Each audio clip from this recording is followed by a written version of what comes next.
أعوذ بالله من الشيطان الرجيم بسم الله الرحمن الرحيم رب اشرح لي صدري ويسر لي أمري واحلل عقدة من لساني يفقهوا قولي واجعل لي وزيرا من أهلي رب زدني علما۔ کیا آپ جانتے ہیں کہ سال کے سب سے بہترین 10 دن قریب آ رہے ہیں، یعنی ذوالحجہ کے 10 دن؟ یہ وہ دن ہیں جن میں نیکی کا ہر عمل اللہ تعالیٰ کو سب سے زیادہ محبوب ہوتا ہے۔ لیکن کیا ہم واقعی ان دنوں کی قدر جانتے ہیں؟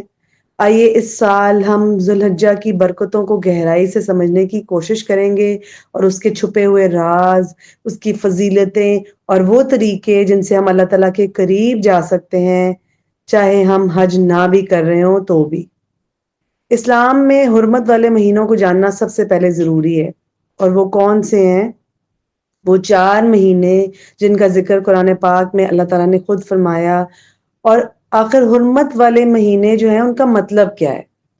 اکثر لوگ جب حرمت والے مہینوں کا ذکر سنتے ہیں تو فوراً رمضان کا خیال آتا ہے، کیونکہ وہ حرمت کو صرف ایک خاص انداز سے دیکھتے ہیں۔ بلا شبہ رمضان جو ہے وہ بہت مقدس اور فضیلت والا مہینہ ہے، مگر حرمت والے مہینے کا مطلب جو ہے نا وہ کچھ اور ہے۔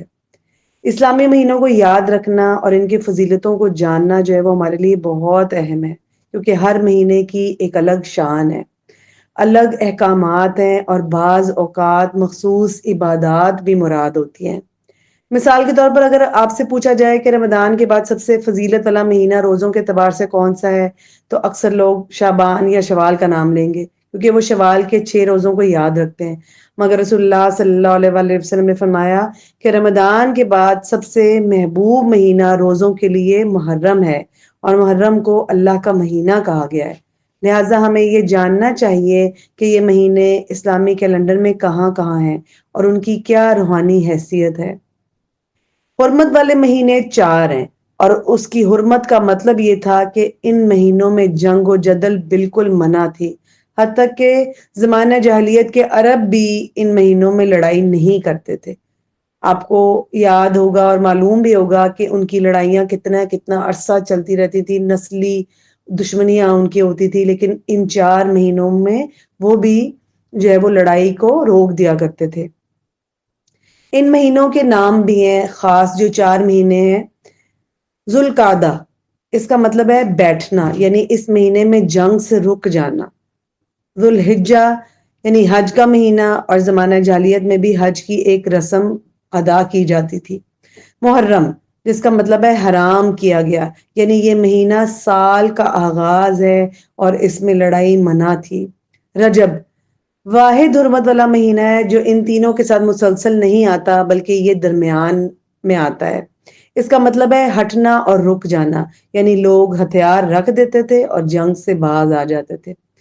زمانہ جاہلیت کے عرب ان مہینوں کی ترتیب میں چھیڑ چھاڑ کرتے رہتے تھے، جس کا ذکر اللہ تعالیٰ نے قرآن میں بھی کیا ہے، تاکہ وہ اپنے فائدے کے حساب سے جنگ کر سکیں اور مہینوں کی گنتی آگے پیچھے کر لیتے تھے۔ اگر کسی وقت انہیں جنگ کرنی ہوتی تو وہ مہینوں کو آگے پیچھے کر کے جنگ جو ہے وہ کرتے، اور باقی جو حرام مہینہ ہوتا اس کو بدل کے کوئی اور مہینہ رکھ لیتے۔ اسی لیے اللہ تعالیٰ نے ان مہینوں کو مقرر کر دیا اور ان کے لیے خاص احکامات پھر نازل فرمائے۔ ان مہینوں کی ترتیب میں بھی اللہ تعالیٰ کی بڑی حکمت ہے۔ مثلا رمضان کے بعد جب شوال آتا ہے جس میں 6 روزے رکھے جاتے ہیں، پھر ذوالقعدہ آتا ہے جو حرمت والا مہینہ ہے، اس کے بعد ذوالحجہ جس میں حج، یوم عرفہ اور پہلی 10 دنوں کی فضیلت، اور اس کے بعد پھر محرم آتا ہے جو روزوں کے لیے سب سے افضل مہینہ ہے، یعنی رمضان کے بعد۔ گویا انسان رمضان کے بعد بھی روحانی بلندی پر رہتا ہے، اور ایک مہینہ دوسرے مہینے کی تیاری کرواتا ہے کہ کس طرح اب ہم نے اگلے مہینے کو گزارنا ہے۔ ان حرمت والے مہینوں میں نیکیوں کا ثواب بڑھا دیا جاتا ہے اور گناہوں کی سنگینی بھی زیادہ ہو جاتی ہے۔ حافظ ابن رجب رحم اللہ فرماتے ہیں، گناہوں سے بچو کیونکہ وہ ان مہینوں میں مغفرت سے محرومی کا سبب بن سکتے ہیں۔ جیسے نماز میں گناہ کرنا عام حالات سے زیادہ سنگین ہے، ویسے ہی ان مہینوں میں گناہ کرنا عام دنوں سے زیادہ بڑا جرم بن جاتا ہے، کیونکہ یہ مہینے رحمت کے موسم ہیں۔ ان تمام مہینوں میں ذوالحجہ سب سے زیادہ مقدس مہینہ ہے۔ رسول اللہ صلی اللہ علیہ وآلہ وسلم نے فرمایا یقیناً تمہارا خون، تمہارا مال اور تمہاری عزت ایک دوسرے پر اسی طرح حرمت رکھتی ہیں جیسے آج کا دن، یہ مہینہ اور یہ مقام حرمت رکھتے ہیں۔ یہ رسول اللہ صلی اللہ علیہ وآلہ وسلم کے حج کا جو خطبہ تھا اس میں سے میں نے ایک جو ہے وہ حصہ لیا، یعنی عرفہ کا دن مراد ہے اس سے۔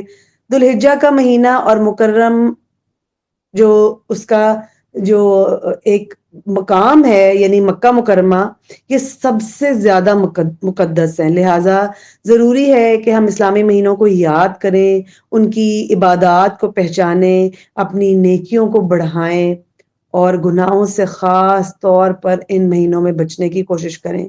اب یہ سمجھ لیں کہ یہ ایک امتحان ہے ہمارا، یہ مہینے ہمیں باقی پورا سال گزارنے کی کس طرح گزارنا ہے یہ وہ سکھاتے ہیں ہمیں۔ اللہ تعالیٰ ہمیں ان مہینوں کی برکتیں حاصل کرنے کی توفیق عطا فرمائے، ہماری مغفرت فرمائے اور ہمیں سال بھر گناہوں سے بچنے والا بنائے، آمین۔ سبحانک اللہم و بحمدک، نشہد ان لا الہ الا انت، نستغفرک و نتوب الیک۔ السلام علیکم ورحمۃ